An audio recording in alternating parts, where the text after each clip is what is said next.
Hello everyone, GuardianE here with another live reaction and first impression video for Fire Emblem Heroes.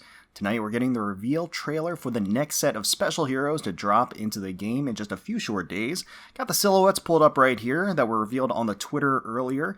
And it does seem like the hint that came along with this was that it was going to be desert themed. Now, whether or not that means it's actually going to be a Plegian banner, or if it's going to be from one of the other games, not entirely sure. Left does seem like a beast unit, given those ears. And for the unit on the right, I'm actually going to go out on a limb. I'm going to guess Cordelia. We haven't gotten a Cordelia alt in a really long time, and she's pretty popular. So that's who I'm guessing for the right. For the left, any male beast unit. The last beast unit that I got was Ranulf, so I'm going to say Ranulf. Why not? So as usual, I will have the trailer pulled up. I won't have looked at the title or the thumbnail, and we'll watch it together straight through for the first time to react live, and then we'll watch it again to evaluate the characters, the art, and the banner as a whole to see if it's something that I think is worth pulling for. Before we jump in, I will just briefly remind you that if you do enjoy the content that we put out, including Fire Emblem Heroes videos, and you would like to support the channel, maybe please consider subscribing, leaving a like down below, or leaving a comment. It really, really does help us out, and we would really, really appreciate it. And if not, that is totally okay. We thank you so much just for watching. So with that, let's go ahead and jump in. Alright, here we go. Let's hop in. Wait for that title to leave. There we go. Let's see. Donning garb reminiscent of a long-lost desert kingdom. Jesus. Oh, I like the desert effect in the back. Very flashy. Alright, so this is going to be the first silhouette. Oh, whoa! Nailah! Hatari Scorcher! The queen herself. Wow. She looks fantastic. Infantry red beast. Look at that description. I can see there's Kanto already in there. Sturdy surge for the A slot. So we're getting a new A slot. Oh, that's such a cool pose. I love that she's like just got her claws outstretched. That's so neat. Oh, sun piercing steel. Karla! She looks so good! Allegra Clark, she's a, that's that Kita Senri art. She is an infantry lancer. Do me the honor. I didn't recognize her. There's a lot of characters that look like Karla. Cut me some slack. And Desert Mirage. Oh boy. So the Xane is going to be the 4-star focus unit. Wow, Xane is in seasonal hell, if there ever was one. Serpentine Staff Plus. Alright. Cool desert effect. I really like that. Oh, I see wings. What? Hatari Duet. It's going to be Azura and... Aww. Thank you. That's very sweet. And Kayahachi doing the art. Okay, Dancing Flames. They are going to have gray waves. Okay, Fury, Trace Skill. Oh, that's a cool little... I dig the animation there. And they are, of course, going to have a harmonized skill. I see Resonance Blades, and it looks like there may be a refresh involved as well. Let our voices ring out. Listen to our song. Alright, alright. Looks like it's my turn. Extended range as well. You can do it. Oh wait, no, they're a horse. Or, I mean, they're cavalry. Never mind. Never mind about that. Alright, of Lost Kingdoms, the paralogue story. Interesting selection of characters. Not what I was expecting. Anybody that I know... I'm not exactly certain who that is in the right. Let's see. Anything else going to be... So, of Lost Kingdoms, starting on the 16th of January and extending for an entire month, Xane is naturally going to be the 4-star focus unit of the banner. Xane is not only in seasonal hell, he is also in 4-star focus hell. Although, his last version was quite robust in what he could do. It was very unique, very interesting, and I wonder what they're going to do here. And of course, you have Azura and Leanne as the Harmonic duo. So, I was personally way off on the Ranulf and the Cordelia picks. Definitely did not hit the mark there at all. Let's go ahead and rewind, take a closer look at the units and their skills and their art to see if this is a banner that I think is ultimately worth pulling on. So here we have Nailah, the Beast Queen herself, looking absolutely fantastic. Infantry, red beast unit. This being the desert incarnation, she is dressed on the scanty side to take on that desert heat, but she's certainly bringing the heat as well. That long, huge maroon cape behind her, alongside the purple trappings, really gives her this regal look with all of the little gold adornments, as well as the gold leaf crown. The gold leaves are also on the scepter, I guess it is, that she's got there. And naturally, since she's bearing a lot of skin here, you do get to admire the sleek muscle tone of her physique, as well as those beautiful tribal markings across her smooth tan skin.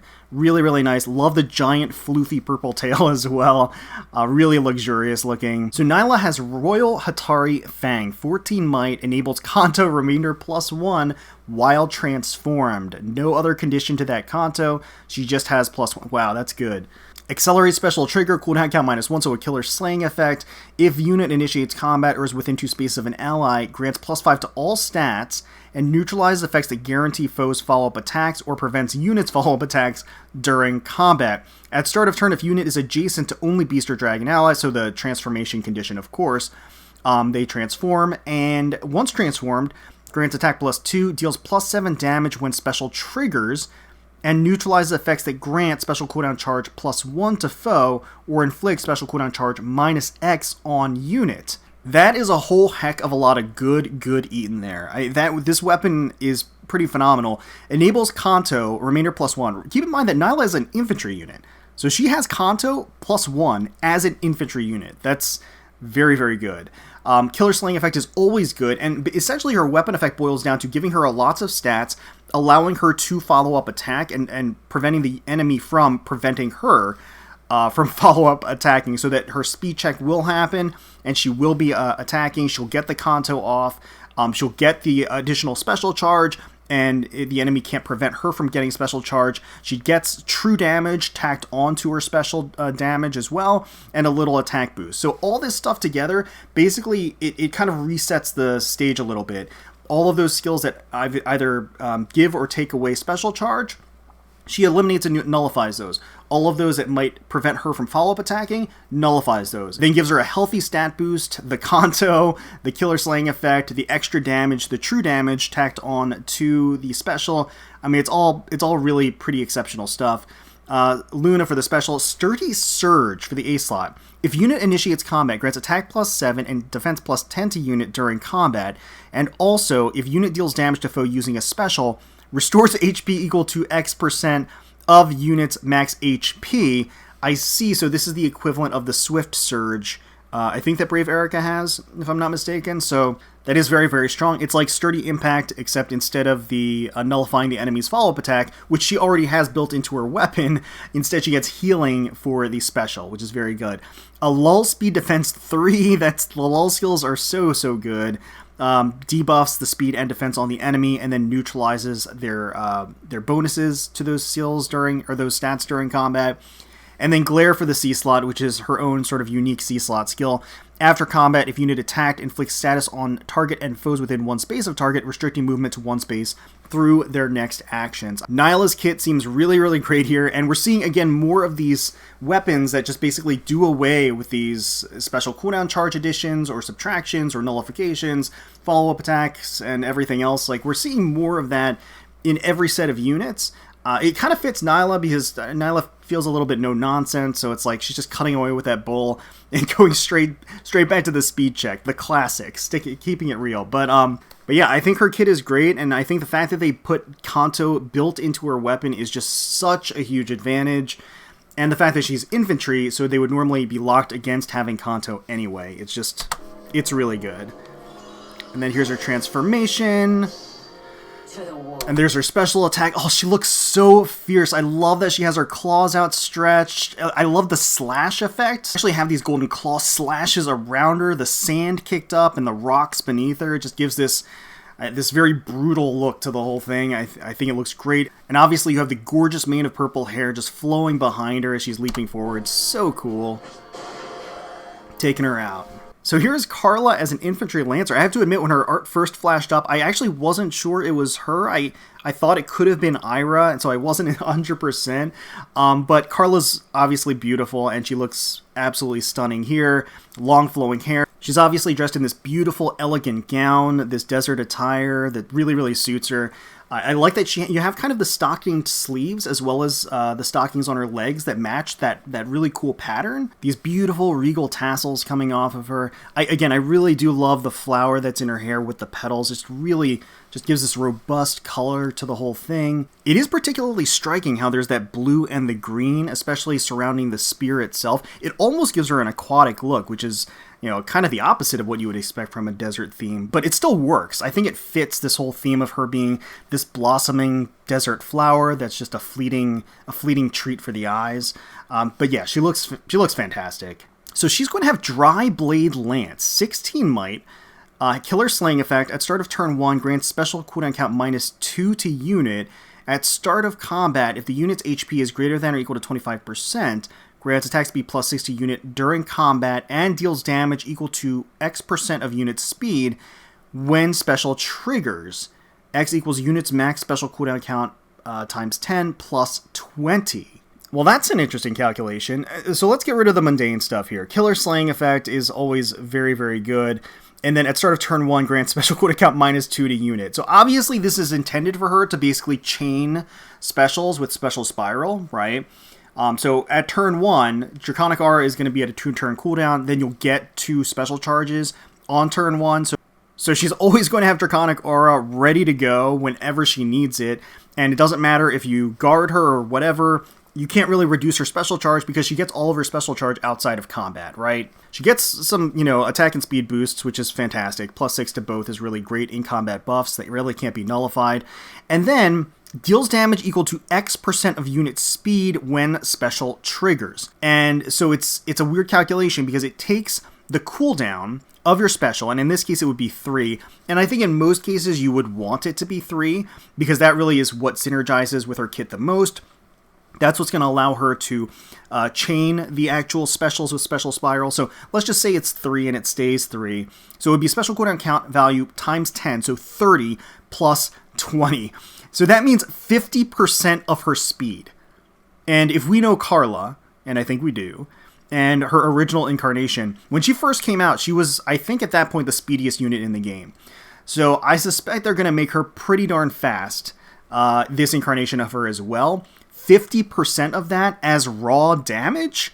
That's nothing to scoff at. And she gets that every single time she attacks because she's going to be able to have that Special Spiral combo. Obviously, there are counters to that, naturally.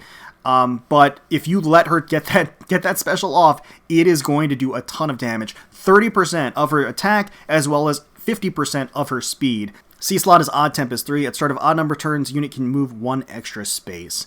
Tempest skills are not bad. They work really well with specific gambit strategies, specific blitz strategies, and it'll work pretty well to keep your opponent off guard. I mean, that being said, I'm sure she can use any plethora of C-slot skills instead. Yeah, so her function is simple and sweet. I mean, there's not a whole lot of frills to this. She's going to have Draconic Aura already, and if she touches you with it, you're going to explode. I mean, that's really the end deal of this. I think her speed is going to be exceptional, but I think her attack is going to be no slouch either.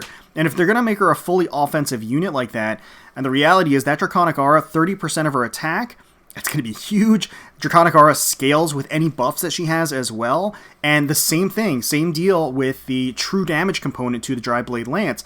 It's just going to wreak havoc. So again, for that specific purpose, she's going to excel. Now, obviously, there are ways around that. Ranged threats, damage reduction. But the fact that they didn't give her an A-slot skill is actually kind of interesting. She would have actually worked really well with Swift Surge. That would have certainly worked brilliantly to give her additional damage and then a healing component added onto things. But yeah, I mean, her kit's great. I mean, she's a sort of a one-trick pony, but that trick is just obliterating her opponent. So this is her special art. I love the blue wisps sort of coming off of the lance. Gives it this ethereal look. And actually, like her original art, like I said, I thought it reminded me a little bit of kind of an underwater theme. This kind of does too. Again, like coming off of the lance, it almost feels like, the waves or the currents of water. It's quite interesting. And yeah, look at that damage. And here is Xane. He is going to be an infantry cleric. I like that he is in a pretty relaxed pose, arms over his head, just kind of relaxing and chillaxing, not taking anything too seriously. He's got a grin on his face. There's kind of almost an old school style to the art itself, like the big kind of poofy hair that that is kind of reminiscent of old school anime art. Nice colors, pink shawl. I like the feather in his proverbial cap, so to speak. So Xane is going to be the 4-star focus unit of the banner. Serpentine Staff Plus. 12 might. Foe cannot recover HP during or after combat. After combat, if unit attack, deals 7 damage to and inflicts deep wounds on target and foes within 2 spaces of target. Very interesting. Definitely not as unique as the first version of Xane. Deep wounds is a relatively rare condition in the game and so this is actually another way of inflicting that. So I do like that element to it, but the staff doesn't seem like amazing or anything. Physic Plus for the assist, Miracle for the special, Defense Res Solo 3 for the A slot, and Dazzling Staff 3 for the B slot. Okay, so he's an easy source of Dazzling Staff, and Serpentine Staff Plus would be useful to just have as a backup staff on your offensive healers. Just for a rainy day, you never know when you might need to bust it out, and it might come in handy. Even for future units, you never know, there might be like a super healing unit that you might, for one reason or another, deep wounds is going to be really important. But, that aside, Xane is certainly a far cry, I think, from his original, or not even original, the first seasonal version of Xane in like the creativity aspect of it, not really bringing that necessarily to the table. But, and there is his attacking art. I can almost like hear him shouting, "Begone!" Like he's like cursing the enemy in front of him. It's a fun little pose. So here is the harmonic duo of Azura and Leanne. The art is done by Kayahachi. I actually didn't recognize Kayahachi as the artist because the style feels a little bit more delicate. The lines are more thinly defined. The colors themselves, I feel like, are a lighter spectrum in general. I think that style certainly fits the theme here, just not 100% what I was expecting. Obviously, Kayahachi has been doing Azura's art for years now, and she looks really great here. That gorgeous blue hair cascading behind her, just really, really beautiful and elegant. And of course, on Leanne's side, you have the golden locks of hair flowing behind her. You have the big plumage from the wings. And of course, you have the dichotomy of the blue and the pink. Really great, contrasting, complementing colors here. They both have a similar top design, Azura with the black and Leanne with the white, again contrasting there. They both have the exposed midriffs, which is quite enticing. And then, of course, they both are actually rocking those interesting leggings with the pattern as well. But yeah, it comes together really nicely and cleanly. If anything, it might be a little bit too simple, maybe in design and pose, but overall, I think it still is a nice look. So they are going to be a cavalry green tome unit. I don't know what it is with intelligence systems, but it feels like for duo units, they keep repeating the same weapon and movement combinations and color combinations. Like you have Pirate Hinoka and Camilla, flying green archer. Then you have the Jotunheimer sisters, flying green archer. You have Ninja Korin and Elise, cavalry green tome user. You have Azura and Leanne, cavalry green tome user. I don't know. It's really weird how they choose what the weapon combinations are, but it is what it is. That's what they are. So they are going to have Dancing Flames for their weapon, 14 might, grants attack +3. If Sing or Dance is used, grants +6 to adjacent allies for 1 turn. And at start of combat, if unit's HP is greater than or equal to 25%, grants attack speed +6 to unit during combat. So that's certainly not the most amazing weapon in the world. Clearly they're intended to be a support unit. But the nice thing is that she does actually grant an activated buff of +6 to all stats to adjacent allies when she uses Sing or Dance. And naturally, if she's using Sing or Dance on a unit, it's going to be on a unit adjacent to her. So that's actually pretty nice. Grey Waves for the special grants another action to ally, and if target is an infantry or flying ally, target can move 1 extra space. That's obviously very, very strong. Fury 4, Speed Res Far Trace 3 is an exceptional B-slot skill. And then Cross Spur Res grants Res +5 to allies in cardinal directions of unit during combat. Once again, providing a cardinal direction in combat buff to her allies. I do think that is a nice addition to the selection of C-slot skills.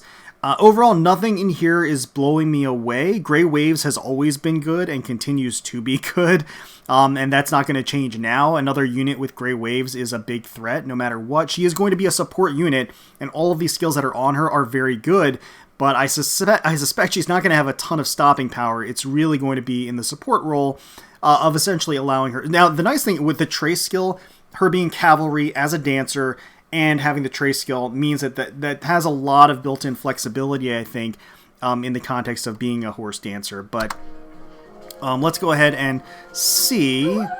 Really beautiful attacking art. It has this graceful allure that you would expect from these dancers. You have the torches themselves, and they're in this kind of united, in tandem pose with each other, which is really, really great. You get those dynamic feathers and the flowing skirt. And actually from this angle, you get to see the straps across Azura's torso a little bit better, as she's kind of outstretched here. Like I mentioned, I feel like this is a lighter coloring style for Kaihachi. I could be off on that. It just kind of feels that way. So I do think that the piece itself could stand to have a little bit more, I think, dramatic or substantial shading and definition to the skin. But honestly, I do think it's beautiful, and I do think that it works. So we get to see this nice twirling of the two torch flames coming together. Really nice. And then we get to see their harmonized skill. So the harmonized skill grants resonance blades to unit and allies from the same titles as unit, and grants another action to ally with the highest HP that is within 2 spaces, has already acted, and is from the same titles as unit, excluding unit. Allies with sing or dance can be granted this effect as well. If multiple units meet the condition, effect will not trigger. Resonance Blades is one of the oldest effects that we've seen added onto a harmonized duo skill, and that's essentially granting attack speed +4 to unit during combat for 1 turn. So it's essentially an activated buff that doesn't count as like a numerical buff, it's an in-combat buff that gets tacked onto damage. So I gotta say, I don't know if I'm terribly impressed. I mean, the fact that she has gray waves and she's a cavalry dancer, that alone gives them a lot of value. And also the weapon giving the buff. But there's nothing remarkable about her duo skill alone. It's still a strong one, but it's something that we've seen before. So it's not something that's expressly unique for her, I guess, is what I'm trying to get at. It's still going to be good, and she's still going to be a valuable asset as a cavalry dancer. It's just, it's not especially new or novel, I suppose. So once again, of Lost Kingdom starting on the 16th and going for an entire month. Is this a must-summon banner? You know, it kind of depends on your barracks and what your needs are. Having a cavalry dancer, if you don't already have one, it's not a bad get. And quite frankly, even though we've seen the types of functions that Azura and Leanne have on other units, that doesn't make their implementation of it any worse. The fact that they have gray waves is just, it's a very strong dance ability as well to grant that additional movement. So, you know, I think you want to play the odds a little bit depending on if you already have cavalry dancers that can fulfill that role, because that's really expressly what they're going to be used for in that support capacity. Nailah, I think, is otherwise best of banner. I think she's pretty exceptional and pretty unique as an infantry red beast unit, having that Kanto built into the weapon and a plethora of other abilities built into the weapon that are all very, very strong. I think Karla is strong as well. I think she's going to be essentially a blue homing missile that is just going to explode on contact whenever she procs that Draconic Aura. So, you know, she has that going for her. Xane, the 4-star special unit, not terribly exciting to be honest with you, but he's going to be relatively easy to get if you did want to get him. So that's from a functionality perspective. From an art perspective, I would say that Nailah and Karla look absolutely spectacular on this banner, and so if I'm going to be summoning on this banner, it would probably be for those two. I haven't decided yet what I'm going to do, but I might splurge. We'll see. We'll see how I'm feeling when the banner actually drops.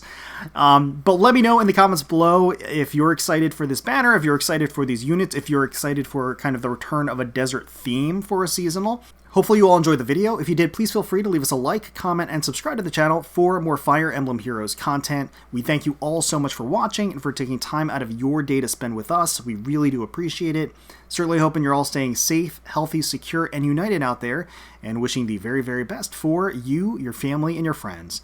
And until next time, let's protect those skies.